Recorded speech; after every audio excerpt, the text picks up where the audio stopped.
Welcome back, children, to our second session on Chapter 6, Marian Morning, a morning with our mother. In the last session, we spoke about the role of Mary in the church. We asked a question, can we think of a church without Mary? And we got answers to our questions through scripture readings. And we have realized that all the feasts that we celebrate that are attributed to Mother Mary, like Annunciation, the Immaculate Conception, the Visitation, are all mentioned in the Bible. Today, dear children, we will ask and find answers to the question, who is Mary to us?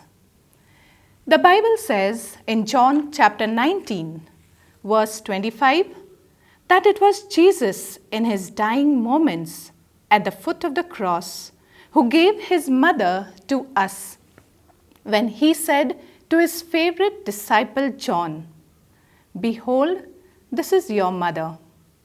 And then looking at Mary, he said, "This is your son."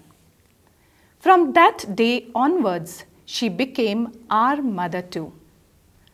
She stayed with the apostles and was present amongst them on the day of the Pentecost.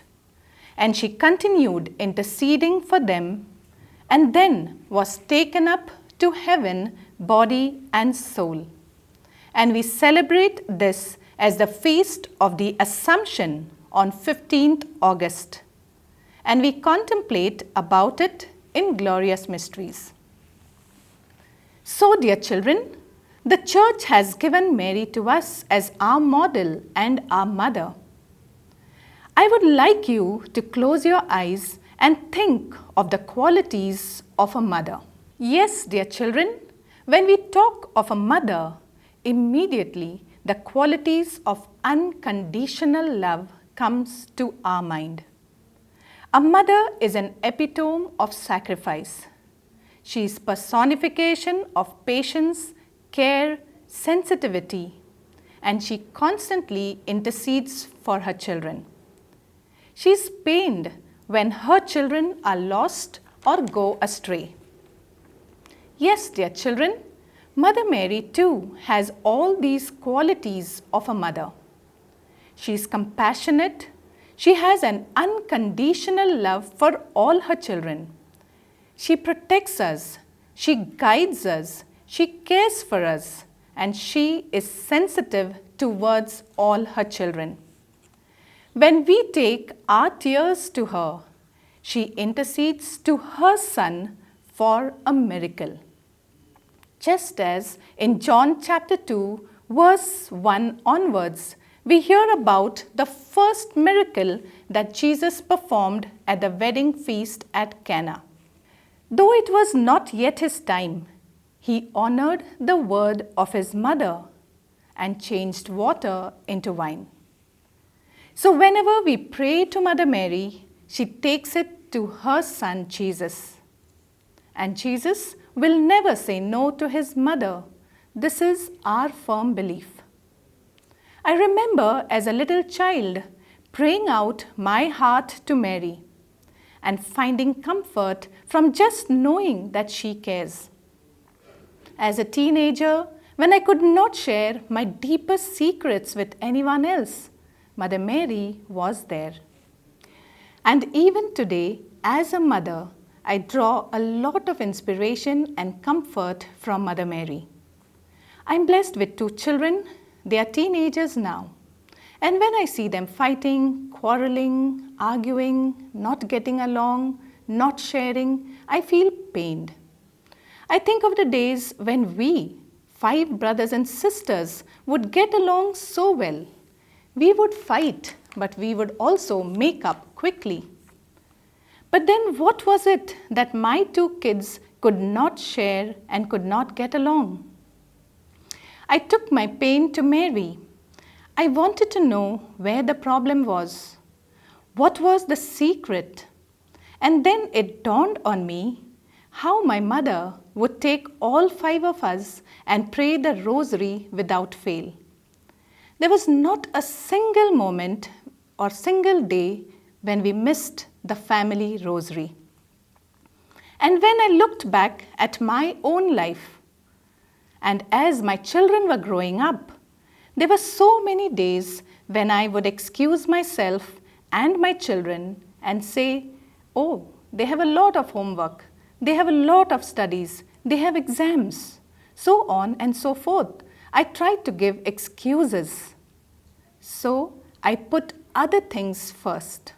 This realization opened my eyes, and I understood this probably was the reason why my kids could not get along, as we five would do in the past. This is when I made a very important decision. And during this lockdown, I decided to start the rosary once again. This time, I fixed a particular time, 9 in the night, and come what may, I told my children that they had to be present for the rosary. Initially, we all found it difficult, but I did not leave any space for any more excuses. And believe me, the miracle I've observed in my own life and the life of my children. They are so much more at peace now. They share so much of fun times together. They laugh together, they eat together, they watch movies together, they cook together, and there is so much of joy in my family once again. Yes, dear children, many saints like Saint John Marie Vianney, Saint John Bosco, many priests, many religious, and many lay people draw a lot of comfort by praying to Mother Mary. How can we honor Mother Mary in our lives? Let us see what children of your age have to say about this. To me, Mother Mary is a loving mother before whom I can bare my soul without the fear of being judged upon. I can share all my joys, fears, sorrows, and weaknesses with her, knowing fully well that she will guide me, intercede for me to our Lord Jesus Christ, and never let me go astray.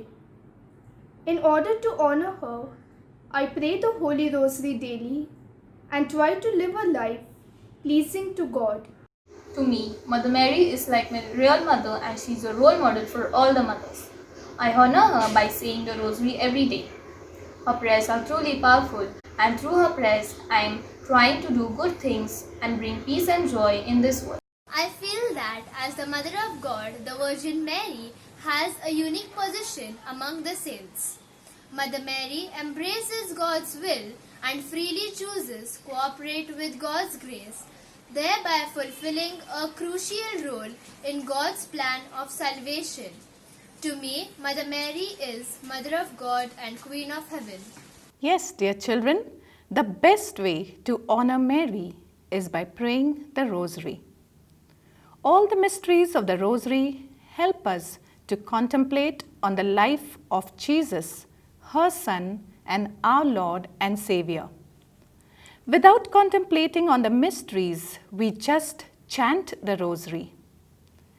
Each mystery should deepen our faith and understanding of her Son, Jesus. When you are faced with difficulties, dear children, take it to Mary, and you will experience peace and miracles in your life, just like the wedding feast at Cana. So remember, dear children, that Mary cares.